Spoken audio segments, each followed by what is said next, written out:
আসসালামু আলাইকুম। সবাইকে স্বাগতম জানাচ্ছি আহ, ওমেগা একাডেমিক অ্যান্ড অ্যাডমিশন কেয়ারে। আজকে আমরা ওমেগা একাডেমিক অ্যাডমিশন কেয়ার থেকে হচ্ছে যে সবাইকে অংশগ্রহণ করার জন্য আমন্ত্রণ জানাচ্ছি তথ্য ও যোগাযোগ প্রযুক্তি ক্লাসে একাদশ দ্বাদশ শ্রেণী এবং আলিমে। আমরা হচ্ছে এমন কনসেপ্ট নিয়ে পড়াবো যেখানে হচ্ছে যারা ইংলিশ ভার্সন আছে এবং বাংলা ভার্সন আছে সবার জন্যই আমরা কনসেপ্ট দিয়ে পড়াবো। সো আহ, আপনারা যারা দুই রকমই ক্লাস করতে ইচ্ছুক, যারা দুই দুই ভাগে পড়তেছেন, বাংলা ভার্সন বা ইংলিশ ভার্সনে যারা আছেন, সবাই ক্লাসটা করেন। আই গেস সবার জন্যই ক্লাসটা উপকার হবে। আজকে আমাদের চ্যাপ্টার হবে তৃতীয় অধ্যায় সংখ্যা পদ্ধতি ও ডিজিটাল ডিভাইস, বা chapter 3 number system and digital devices. আমি আপনাদের সাথে আছি মোহাম্মদ ইয়াসিন আরাফাত তামিম। আপনারা আমাকে তামিম ভাইয়া বা তামিম স্যার নামে ডাকতে পারেন। আমি ব্র্যাক ইউনিভার্সিটি থেকে গ্র্যাজুয়েশন কমপ্লিট করেছি। আমার গ্র্যাজুয়েশন চলাকালীন সময়ে আমি ব্র্যাক ইউনিভার্সিটিতে টিচিং অ্যাসিস্ট্যান্ট, স্টুডেন্ট টিউটর এবং মেন্টর হিসেবে কাজ করেছি। এখন আমি ওমেগার সাথে কাজ করছি। ওকে, আমরা আজকে যে চ্যাপ্টারটা আছে ওই চ্যাপ্টারটা পড়ার সময় বা ওই চ্যাপ্টারটা পড়া শেষ করলে আমরা কি কি জিনিস শিখতে পারবো বা কি কি জিনিস সম্পর্কে আমরা জানতে পারবো, ওই জিনিসটাই আমি সহজে আপনাদেরকে বলি। আমরা সংখ্যা পদ্ধতির আবিষ্কার বা ইতিহাস সম্পর্কে বর্ণনা করতে পারবো, বা সংখ্যা পদ্ধতির ইতিহাস সম্পর্কে জানবো। সংখ্যা পদ্ধতি কোত্থেকে এসেছে, কি কি ধরনের সংখ্যা পদ্ধতি আমাদের বর্তমানে প্রচলিত আছে, বা কি কি সংখ্যা পদ্ধতি পূর্বে প্রচলিত ছিল, বা কি কি সংখ্যা পদ্ধতি হারিয়ে গেছে, এই সব কিছুই হচ্ছে যে আমরা জানতে পারবো। এরপরে সংখ্যা এবং অঙ্কের মধ্যে পার্থক্য করতে পারবো। একটা সংখ্যা কি জিনিস আর অঙ্ক কি জিনিস, সেই জিনিসটাকে পার্থক্য করা শিখবো আমরা।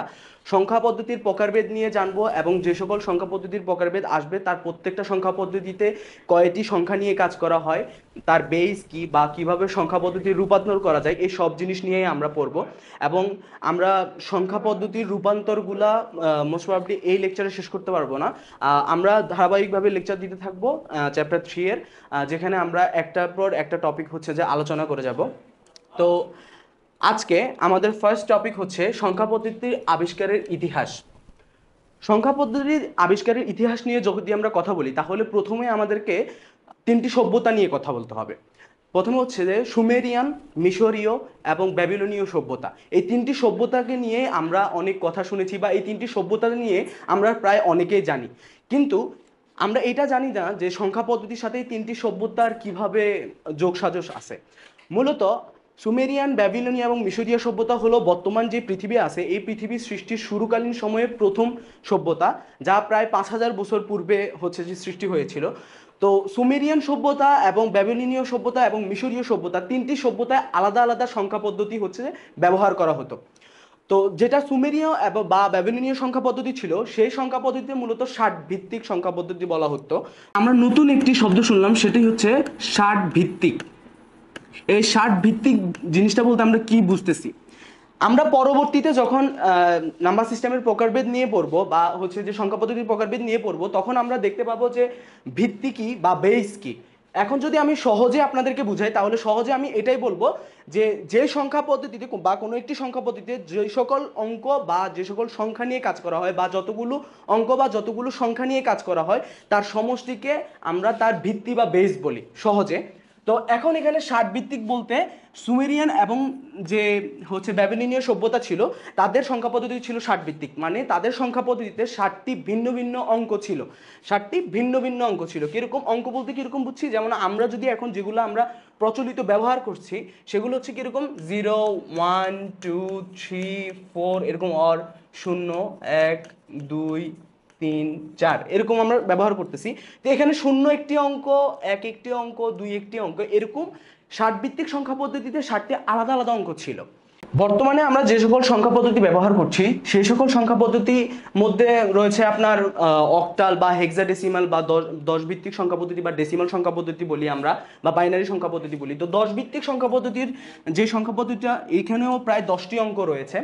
তো আমরা যখন হচ্ছে যে সংখ্যা পদ্ধতির ইতিহাস নিয়ে পড়ছি, তো আমরা জানলাম যে সুমেরিয়ান বা হচ্ছে যে ব্যাবিলনীয় সভ্যতা ছিল বা মিশরীয় সভ্যতা ছিল। কিন্তু এই সুমেরিয়ান বা ব্যাবিলনীয় বা মিশরীয় সভ্যতার কোনো সভ্যতারই যে সংখ্যা পদ্ধতিগুলো তারা ব্যবহার করতো, তার কোনোটি বর্তমানে ব্যবহৃত হচ্ছে না। বর্তমানে যে সংখ্যা পদ্ধতিটি এসেছে সেই সংখ্যা পদ্ধতির ইতিহাস যদি আমরা জানতে যাই তাহলে আমরা জানবো যে আমাদের যে ভারতীয় সভ্যতা ছিল, আমরা মূলত ভারতীয় সভ্যতা থেকে আমাদের বর্তমান সভ্যতা সৃষ্টি হয়েছে। তো ভারতীয় সভ্যতার থেকে মূলত বর্তমান যে 10 ভিত্তিক সংখ্যা পদ্ধতি, এই সংখ্যা পদ্ধতিটা ভারতীয় সভ্যতাতে ব্যবহার করা হতো। আরবরা যখন আমাদের এই ভারতীয় সভ্যতাতে শাসন করতে আসে তখন তারা আমাদের কাছ থেকে এই 10 ভিত্তিক সংখ্যা পদ্ধতিটা শিখে যায়। 10 ভিত্তিক সংখ্যা পদ্ধতিতে মূলত 0 থেকে 9 বা 0 to 9 এই 10টি অঙ্ক ব্যবহার করা হয়। তো এই 10 ভিত্তিক সংখ্যা পদ্ধতিতে আমরা এই যে দেখতেছি যে শূন্য একটি অঙ্ক হিসেবে ব্যবহার করা হচ্ছে, যে এই শূন্যটি পূর্বে ব্যবহৃত হতো না, বা পূর্বে ইউরোপীয় যে সভ্যতা ছিল ইউরোপীয় সভ্যতা শূন্যকে ব্যবহার করতো না। কেন ব্যবহার করতো না? তারা শূন্যকে শয়তানের প্রতীক মনে করত। তারা মনে করতো যে শূন্য একটি শয়তানের প্রতীক, তাই শূন্যর পরিবর্তে তারা ভিন্ন কোনো চিহ্ন বা ভিন্ন কোনো অঙ্ক ব্যবহার করত, কিন্তু শূন্যকে ব্যবহার করতো না। কিন্তু পরবর্তীতে তাদের এই ধারণা পরিবর্তন হয়ে যায় এবং আস্তে আস্তে সারা পৃথিবী জুড়ে আমাদের এই 10 ভিত্তিক সংখ্যা পদ্ধতিটা প্রচলিত হয়।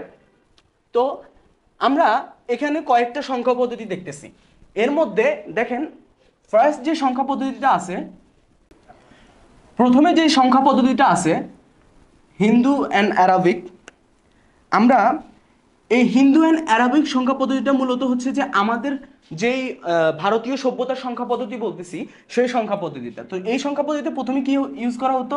0 1 2 3 4 5 6 7 8 9 10 অ্যান্ড দেখেন এরপরে এভাবে যে আমরা 50 পর্যন্ত যেতে পারবো, 1000 অর সামথিং, যে সংখ্যায় আমরা বলি না কেন, আমরা যে কোনো অঙ্কের সংখ্যা বা যে কোনো মানের সংখ্যা যে আমাদের হিন্দু অ্যারাবিক সংখ্যা পদ্ধতিতে ব্যবহার করতে পারবো।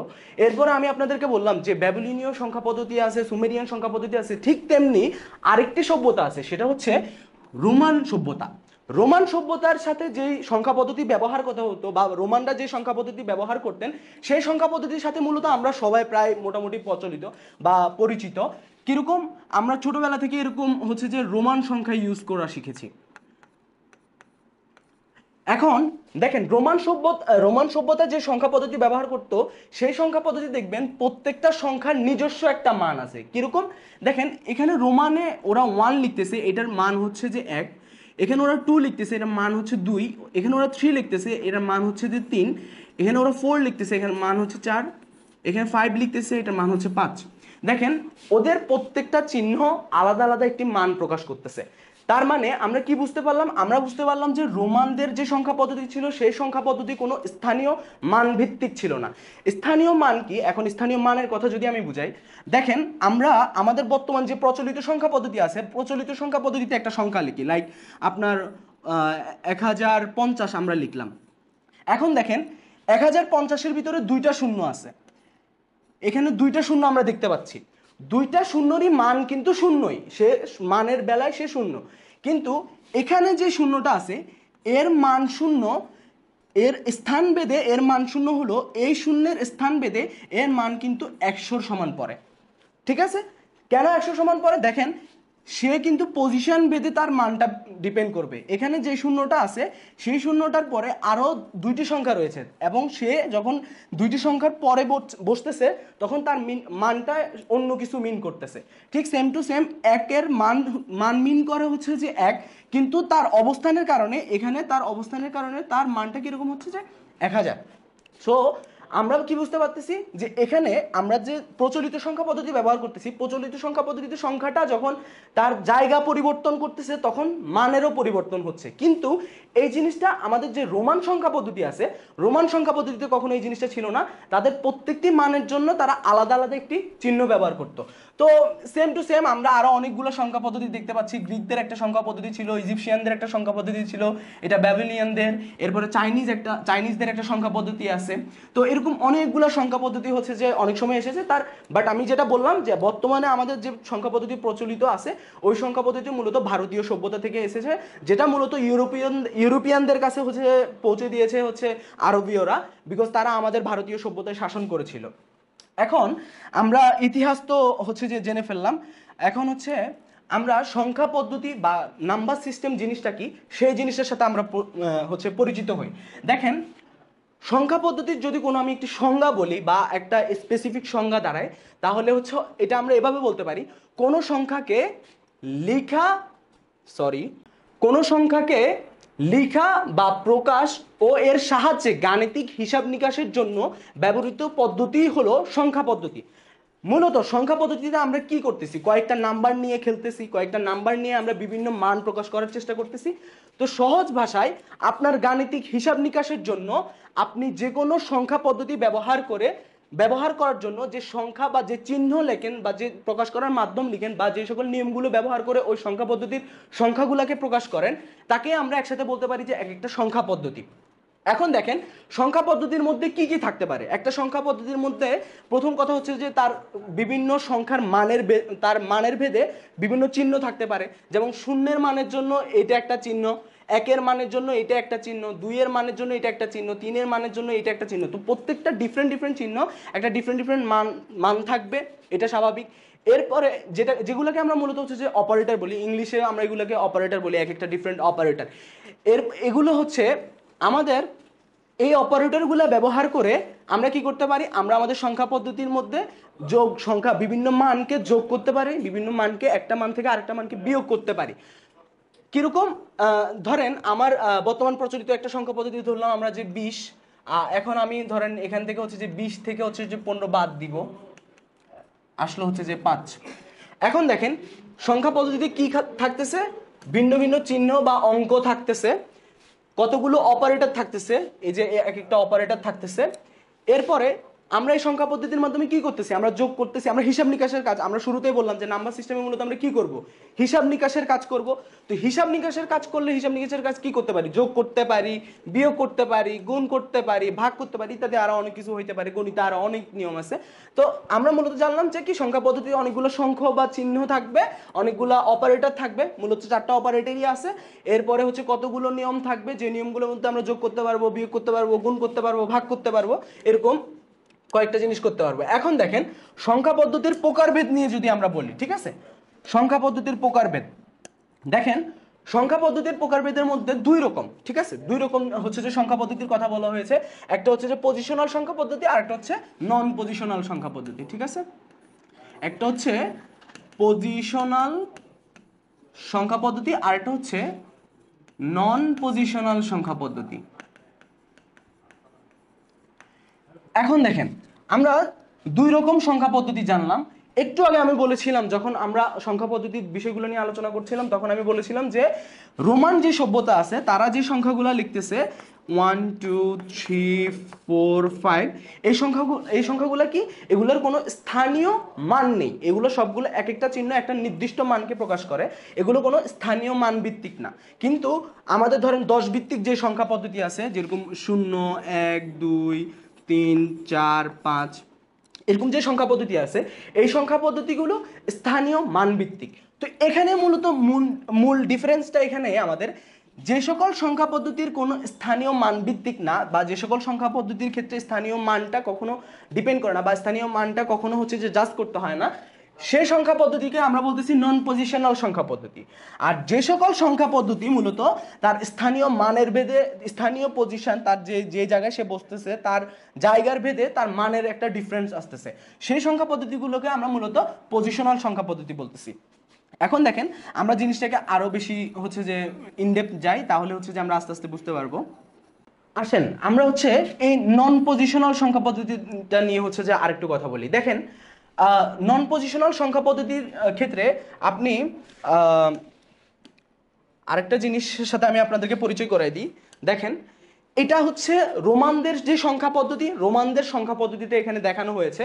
দেখেন এখানে এই চিহ্নটা এক এক মানকে হচ্ছে যে মিন করতেছে, এই চিহ্নটা মান 2কে মিন করতেছে, এই চিহ্নটা মান 3কে মিন করতেছে, এরকম করে এক একটা সংখ্যা এক একটা মানকে মিন করতেছে। দেখেন তারা কিন্তু কখনো শূন্য ব্যবহার করতো না। তো শূন্য ব্যবহার করতে না, শূন্য যদি তারা ব্যবহার না করে, তাহলে তারা এই 10 100 এই সংখ্যাগুলো লিখতে হইতো না। তারা এই সংখ্যাগুলো কিভাবে লিখবে, দেখেন এই 10 মানকে মিন করার জন্য তারা একটা নতুন চিহ্ন হচ্ছে যে নিয়ে আসছে সবার সামনে। আবার দেখেন এই 100কে মিন করার জন্য তারা একটা নতুন চিহ্ন ব্যবহার করতো। আবার দেখেন 1000কে মিন করার জন্য তারা নতুন একটা চিহ্ন ব্যবহার করতো। এরকম দেখেন তারা যতগুলো ভিন্ন ভিন্ন শূন্য, যেখানে হচ্ছে যে শূন্য ব্যবহার করার প্রয়োজন পড়বে আমাদের, শূন্য ব্যবহার করার যতগুলো সংখ্যা আছে সবগুলো সংখ্যার জন্য তারা আলাদা আলাদা চিহ্ন ব্যবহার করতো, যে চিহ্নগুলো আলাদা আলাদা মান নির্দিষ্ট করত। এখন দেখেন এই সংখ্যা পদ্ধতিগুলো তার নিজের পজিশন ভেদে কিন্তু কোনো মান হচ্ছে যে চেঞ্জ হচ্ছে না। দেখেন এখানে 1 আছে, এই 1-এর পরে আবার হচ্ছে যে এখানে 1-এর পরে 0 দিলে, ধরেন আমি যদি এখানে যদি 0 একটা সাইন থাকতো, তাহলে এই 1-এর পরে ওই 0টা দিলে হচ্ছে যে 10কে মিন করার দরকার ছিল।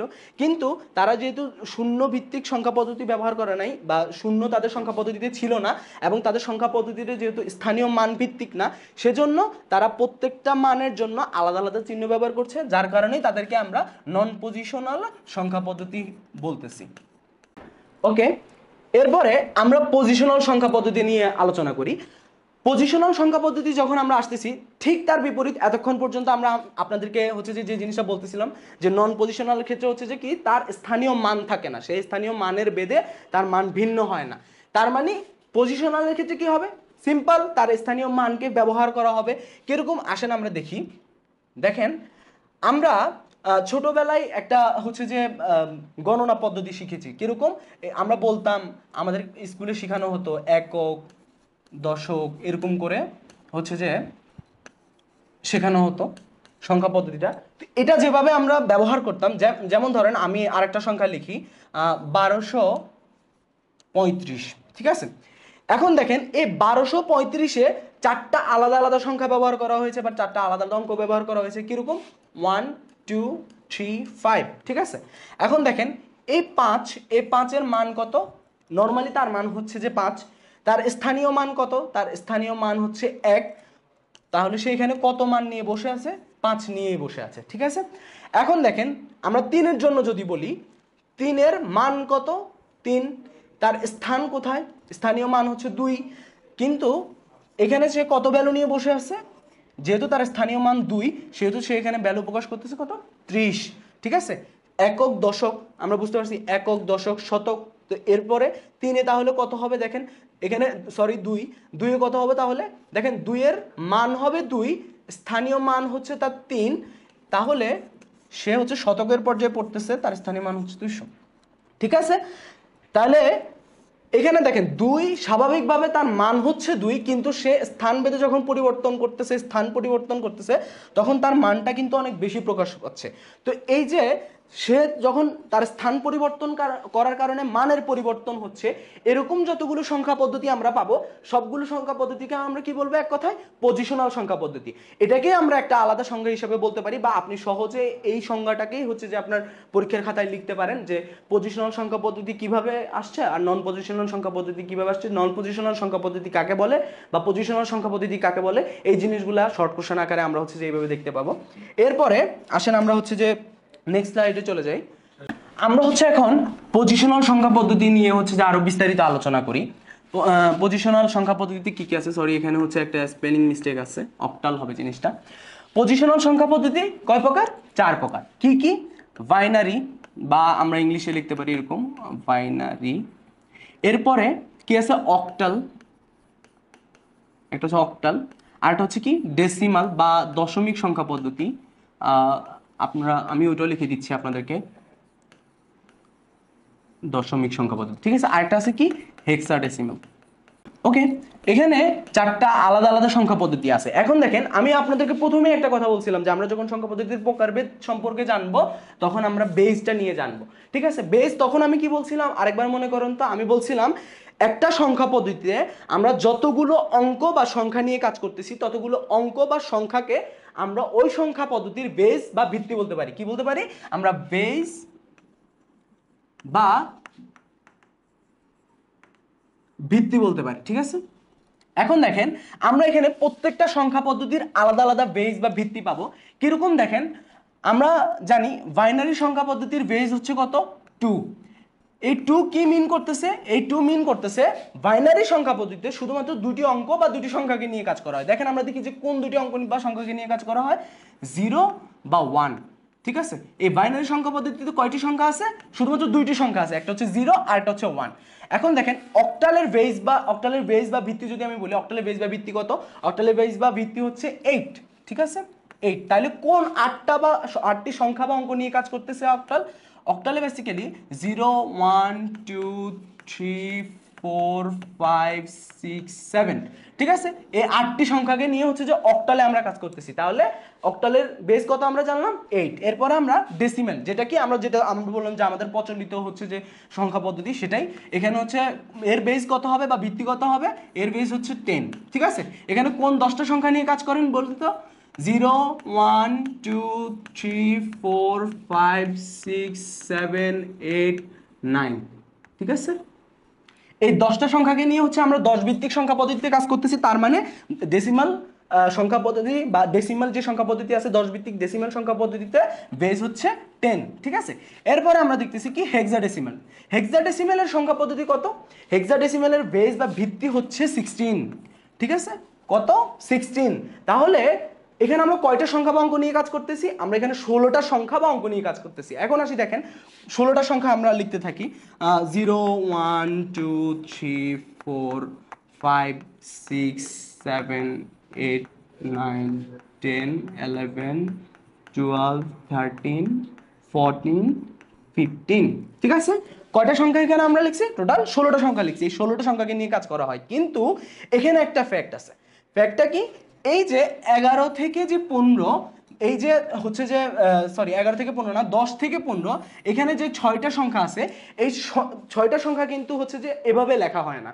যখন আমরা হেক্সাডেসিমেলে এই সংখ্যাগুলো লিখি তখন আমরা কিভাবে লিখি? আমরা এই 10-এর পরিবর্তে লিখি এ, এবং 11-এর পরিবর্তে লিখি বি, 12 সি, 13 ডি, 14 ই এবং 15 হচ্ছে এফ। তার মানে এই হেক্সাডেসিমাল সংখ্যা পদ্ধতিতে আমার 16টি সংখ্যা আছে, যার মধ্যে 0 থেকে 9 এই সংখ্যাগুলো আমরা 10 ভিত্তিক যে সংখ্যা, ওই সংখ্যা সেমই, কিন্তু আরও যে সংখ্যাগুলো আছে এই 10 11 12 13 14 15, এই যে মানগুলো আছে এই মানগুলোকে প্রকাশ করে কিসের মাধ্যমে? A B C D E F, এই 6টা সংখ্যার মাধ্যমে। তাহলে আমরা কি দেখলাম? হেক্সাডেসিমেলের বেস হচ্ছে কত? 16, এবং হেক্সাডেসিমেলের 16টা সংখ্যা হচ্ছে এগুলা, এবং এর মধ্যে 10 থেকে 15 পর্যন্ত সংখ্যাগুলোকে প্রকাশ করা হয় কিসের মাধ্যমে? এই এ থেকে এফ এর মাধ্যমে। তাহলে এই জিনিসটা আমরা একবার রিভিশন দিই। আমরা কি কি জানলাম? আমরা জানলাম হচ্ছে বাইনারি একটা সংখ্যা পদ্ধতি। বাইনারি সংখ্যা পদ্ধতিতে বেস কত হচ্ছে 2। বেস মানে কি? বেস মানে হচ্ছে যে বাইনারি সংখ্যা পদ্ধতিতে দুটি সংখ্যা নিয়ে কাজ করা হয়। সংখ্যাগুলো কি কি? 0 আর 1। এরপর আমরা কি দেখলাম? অক্টাল একটা সংখ্যা পদ্ধতি। এখানে বেস কত? এখানে বেস হচ্ছে 8। এই 8 মানে হচ্ছে কোন 8টা সংখ্যা নিয়ে কাজ করা হচ্ছে? এই 0 থেকে 7, এই 8টা সংখ্যা নিয়ে কাজ করতেছি।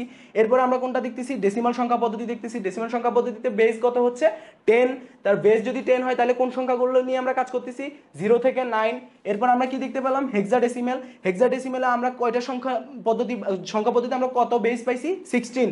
মানে 16টা সংখ্যা নিয়ে কাজ করতেছি। 16 সংখ্যা কি?